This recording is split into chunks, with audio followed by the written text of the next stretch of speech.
Hey everyone, David MacDonald here from Vitality Fitness Calgary. Today we're going to talk a little bit about potatoes and whether or not they're a good food source. We get lots of questions on potatoes, and there's a lot of information out there, and unfortunately there's a lot of information that tends to demonize and put potatoes into that bad food category. And to be quite honest, very misleading. Potatoes are one of the best sources of carbohydrates that you can eat. What you really want to pay attention to when it comes to potatoes is how they're being prepared, okay, and how much you're having. Okay, so any food can be quote unquote bad if you eat too much of it. Potatoes are no different. If you're eating 3 baked potatoes at one meal, or 3 cups of mashed potatoes that are loaded with butter and sour cream, well, potatoes aren't going to be conducive to reaching your goals, especially if you want to lose weight. So potatoes are actually one of the most nutritious sources of carbohydrates that you can eat. They fill you up, they keep you satisfied. When you combine them with other types of protein and vegetables, you're going to get a nice complete meal, and they're going to give you lots of energy. What we want to avoid are things like prepping them with lots of sour cream, bacon bits, butter, things like that. That's when potatoes tend to go down that slippery slope of being unhealthy. So that's one thing. The second thing is portion sizes. So for the average individual, let's say for the average woman, if you're going to be eating a potato with a meal, you want to be going with a medium-sized baked potato, a small to medium-sized baked potato if you're eating lunch or dinner. If you're going to go with roasted baby potatoes, you want to be going with maybe about 5 or 6. Okay, if you're a guy, you're going with a baked potato, maybe you want to go with a large baked potato with your meal, or 2 small baked potatoes. That's a good portion size for you. Roasted potatoes, you'd probably be wanting to go with something from anywhere from 8 to maybe 12 roasted potatoes. That's a good portion size for you if you're a guy. Guys are naturally going to need more calories, which means they're going to need more carbohydrates by default. So those are some big things we want to factor in. Now, one of the arguments that comes up with potatoes is this whole concept of starches, and don't they boost my blood sugar and increase my insulin, and aren't they really high in the glycemic index? And while all of that is partially true, it's also partially untrue as well. The glycemic index, if you guys don't know what that is, it's basically a scale that ranks how foods affect your level of blood sugar. So everything is always compared against sugar. Sugar is 100. Things that are very low on the glycemic index are going to be 10, 12, things like that. So everything is ranked against sugar. So the theory goes that if a food is high glycemic, it's going to spike your blood sugar levels, okay, and it's going to spike your insulin levels, and that's not good because that's going to store fat.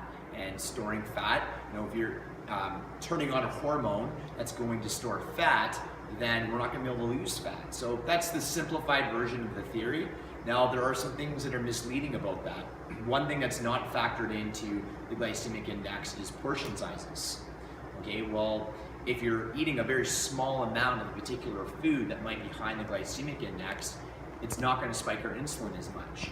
The other thing that we're not factoring in is food combining. So when we combine a protein with a carbohydrate, that's going to significantly lower the blood sugar spiking effect of a carbohydrate, okay, because it's going to take longer for our body to break down and digest that food, and it's going to take longer for that to get into the bloodstream, to get that glucose into the bloodstream and increase our blood sugar levels. So that's another big factor.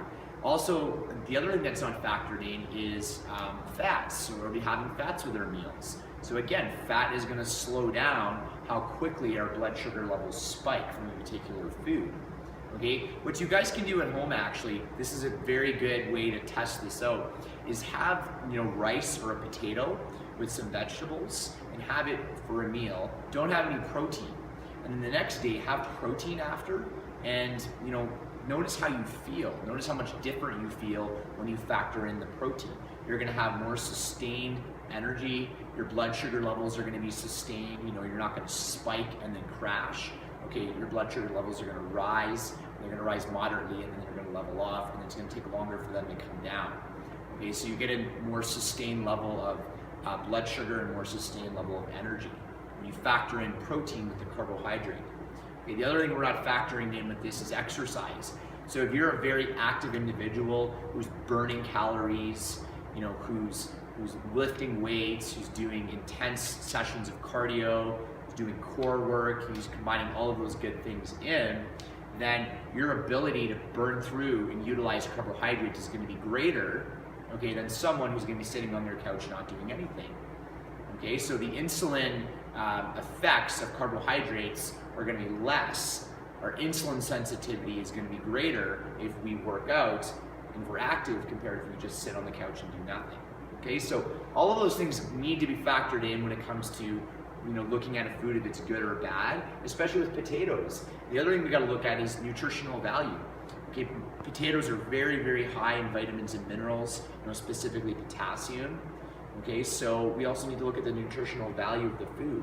We look at potatoes on the glycemic index. I think they're like at 85 or 90, almost as much as table sugar, but a completely different type of food. One is natural, one is processed.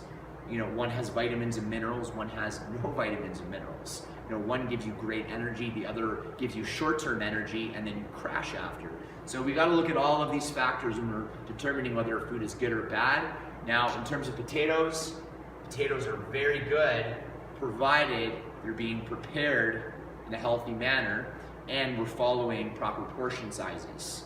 Okay, and we're also, if we want to take it to another level, provided that we're combining it with protein and vegetables and a little bit of healthy fat. Okay, it's going to slow down that blood sugar response. So the verdict is out, folks. Potatoes are good. Just watch your portion sizes. I'm David MacDonald from Vitality Fitness Calgary. Thanks so much for watching. We'll see you soon.